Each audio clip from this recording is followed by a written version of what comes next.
Why did you kill those people?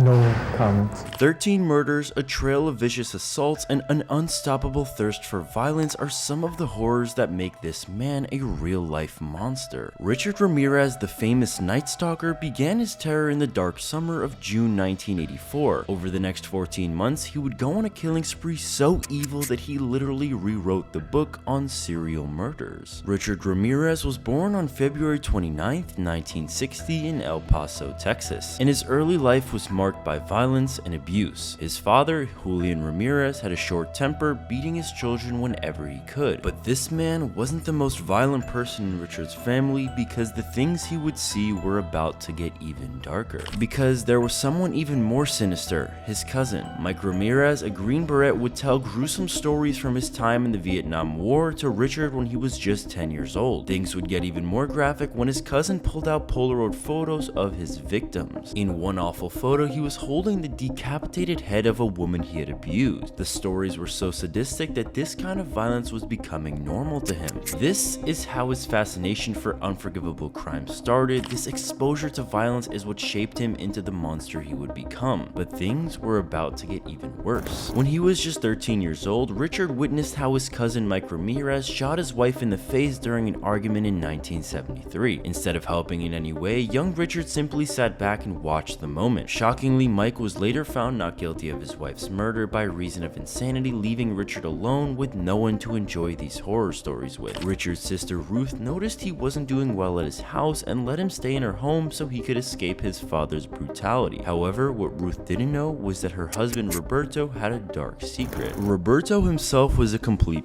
who would sneak out in the middle of the night to spy on young girls. Roberto even taught him how to break into a house. While Richard was there, he started using drugs like marijuana and LSD and became obsessed with Satanism, slowly getting involved in darker and darker rituals. But this was the moment in which Richard's vicious thoughts were about to turn into reality. By the age of 22, Richard was a high school dropout and had moved to California. There, he got himself into trouble with the law, including theft and drug possession. Yet, this was just the beginning. He found work at a local Holiday Inn, cleaning rooms and maintaining the hotel. However, the temptation of the universal passkey that could unlock any room started his spiral into violence. He used this access for his fantasies, invading guests' privacy and spying on couples during their intimacy. But he would go through with his first violent crime when he attempted to assault a woman in that hotel. But luckily, her husband fought him off and saved her from what could have happened. Everything could have stopped there if he had been arrested, yet the couple chose not to press charges, allowing Richard to escape to do whatever he wanted. The real nightmare started in April 1984 when he brutally murdered 9-year-old Mei Lung in the basement of a hotel in San Francisco. But he managed to escape without leaving any clues. The fact that he was able to get away with it started his real thirst for violence and blood. On June 28, 1984, the Night Stalker claimed his second victim, Jenny Vincow, a 79-year-old woman in Glassell Park, Los Angeles. He left behind a horrifying scene. The poor woman was viciously assaulted and attacked with a sharp knife in her last moments. He had slashed her neck so deep she was nearly decapitated, but the horrors didn't stop there. From April 1984 to August 1985, Los Angeles became hunting grounds for the Night Stalker. At every attack, he would leave a pentagram on the wall so they'd know that the Night Stalker was there. His only pattern was the shocking brutality and unrelenting violence, with one life-shattering attack after another. March 27, 1985, Maria Hernandez and her housemate Dale were shot in their home, but Maria didn't survive. March 29, 1985, Richard stole a car from Veronica Yu after shooting and killing her. March 29,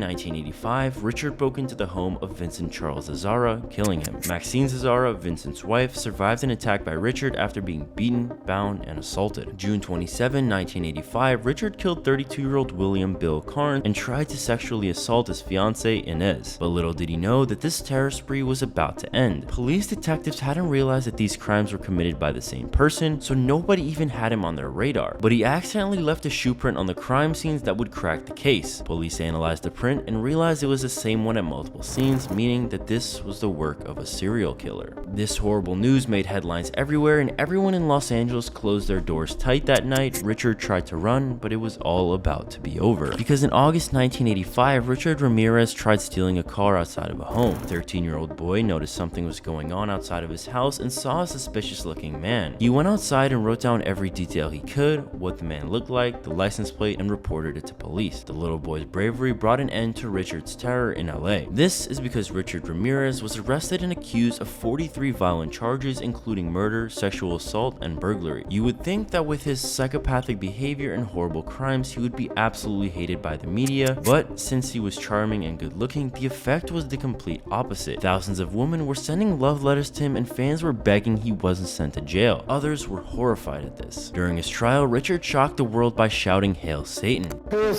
and drawing pentagrams of other satanic symbols on the palm of his hands. But after 6 months at court, he was sentenced to the ultimate punishment for his inhumane crimes. Richard Ramirez was found guilty of 43 charges and was sent to be executed in California's gas chamber in his early 70s. Despite his sadistic acts, many women obsessed over the serial killer, and he even got married while in prison. However, his marriages never lasted. Even though he had the death penalty, he sadly died of health complications on June 7, 2013 when he was 53 years old. His last words were, "Lucifer dwells within us all." Victims and their families found little closure from his death and imprisonment because nothing will bring back the lives this evil monster took. This story is an eerie reminder of the monsters that are walking among us every day. Hopefully we will never see a human being like him ever again. For more stories like this, hit subscribe.